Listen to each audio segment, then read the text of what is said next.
What's good, YouTube? Welcome back to the channel, man. My name is Jesse, and if you're new here, that's my third take of this intro, and I've thrown up every single time I've done that. Rule number one of perms: you don't have to talk like that to get a perm, despite popular belief. But in this video, we're gonna be going over some other things you should consider before you get a perm. So, roll the intro.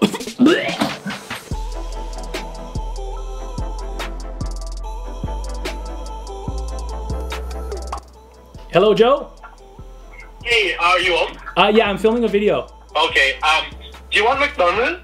Oh, what's going on, guys? Welcome back to the channel. Thank you guys so much for tuning in. My name is Jesse, and if you're new here and you're unfamiliar with me, I'm a professional hairstylist. And what I'm trying to do with this channel is provide you guys with some professional insight into all things hair. Now, in today's video, we're gonna be discussing some things you should consider before you go in and get yourself a perm. Right off the bat, I'd like to start off by saying, if you're looking to get a perm, good for you. They're super popular right now. It's a great look, especially if you're somebody who has trouble with getting movement or texture in the hair. It's oftentimes the best option for achieving that type of look. So there are a lot of things you should consider before getting a perm, but the fact that you're looking into it, all the power to you. Now, the first thing I'd like to address is probably the most commonly asked question, which is, does a perm damage your hair? Now, the short answer to that is yes, it does. Any chemical service you get, including bleaching, coloring, perming, they all damage your hair. It really just comes down to whether the upsides of the service outweigh the downsides in the case of a perm, most commonly being damaged. To kind of dive a little bit deeper into that, essentially what's happening with a perm is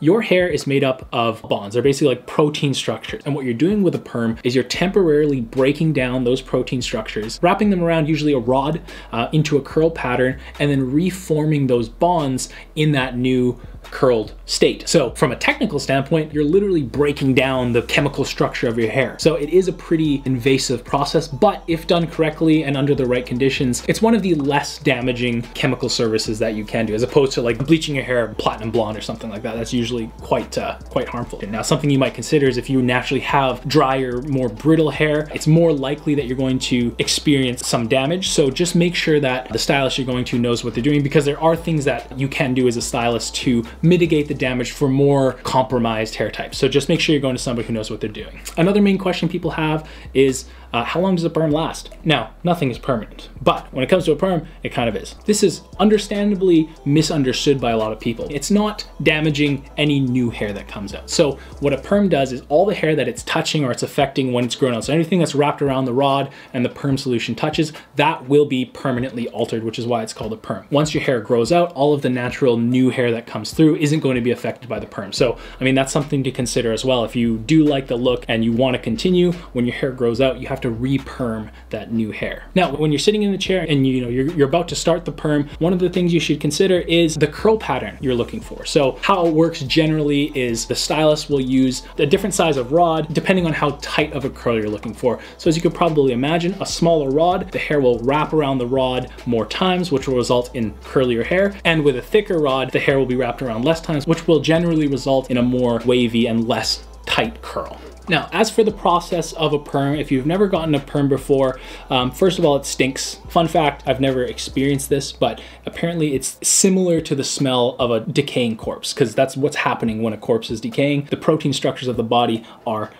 breaking down, and I mean, that's essentially what you're doing with your hair. So it's a similar smell. I've never smelled a dead body, but I mean, that's just fun fact. Another thing you should consider is if you previously have colored hair or chemically altered hair. If you're somebody who bleaches their hair to like a lighter blonde or something like that, it can be oftentimes not the best idea to double up on the chemical service. If you do have like severely damaged hair, there have been times where it literally just fries the hair and it's not so good. So if you're considering getting a perm, just make sure you discuss it with your stylist and your hair's not too significantly damaged. And this is important. If you have at-home box dye in your hair, stop this video right now, because you're not getting a perm. Depending on the box dye that you've put in your hair, there have been cases where the hair just basically immediately melts. I remember learning in school, but I'm not exactly sure. There's some sort of chemical that in some box dyes they use that reacts to the perm solution and basically like immediately turns it super hot and fries it. So as a stylist, we say this, never box dye your hair. It's just not a good idea. It's not worth it. And I mean, especially if you're looking to double up on a chemical service like that, it's just don't do it. The last couple main things you should consider is when you do get a perm, and if you've been researching it at all before this video, you'll probably have heard after you get your perm, you want to leave your hair for like 3 days before you wash. Now, what I always say is 48 hours, so 2 days. At the very minimum, like if you go to the gym and you're super sweaty and your hair is gross and you need to wash it, wait at least 24 hours. But I've always found that 48 hours is more than enough time to let the neutralizer fully kick in and maintain that curl as best you can. So after 48 hours, shampoo it, condition it the way you normally do, and everything's fine. But that's definitely something that has messed up a lot of perms, is somebody gets the perm, immediately goes home and washes it. And unfortunately, a perm just needs a day or two to fully set in before you start stripping the curls out. That also kind of leads me into the next point, and probably the most important point of this video. If you're somebody who's going out of their way to spend the money on a perm and you go home and you start putting poor quality product in it, shampoo, conditioner from the drugstore, Head and Shoulders, this stuff works for cleaning hair and it does a great job, but sometimes too good of a job. And that's just based on the chemicals that they use and the ratios, and that oftentimes can be too harsh on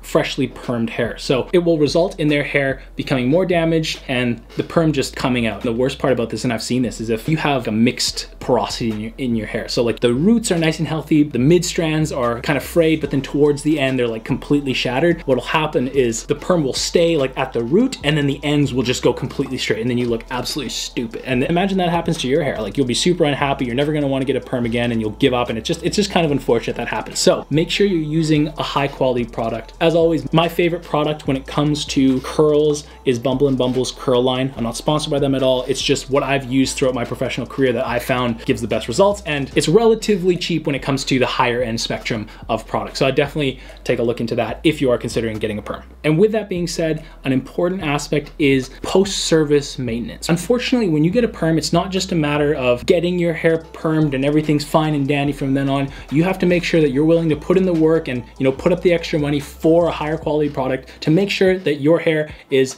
taken care of after the perm. Because like I said, you're breaking down the structure of the hair, reforming it. Your hair goes through a lot when you get a perm. Now, if after the perm you don't take care of it, you continue using poor quality shampoo, or you're blow drying it or brushing it too much, it's just going to result in like an uneven curl pattern, and it's just not good. So you just have to make sure that you're taking the right precautions after you've gotten the perm to make sure that, you know, your curls stay, you know, happy and healthy for as long as you have it. Styling a perm. One of the main things is you need a high quality curl cream. Generally, I mean, it depends on what you're going for, but generally you want something that's, you know, lighter and not gonna crunch, and it's still gonna be soft and bouncy and that kind of stuff. And, you know, you're only gonna get that from higher quality curl creams. The idea with curls is, I mean, it's a very natural flowy look. So that's kind of how you want to style it. So generally what people do is they'll take a light curl cream, run it through their hair. And oftentimes what I recommend is just air drying it, because if you have the time and your daily routine allows for it, you put the curl cream in, it locks the air out, keeps the moisture in, and just allows your hair to dry nice and curly. But that's only going to work if you're using a good quality product.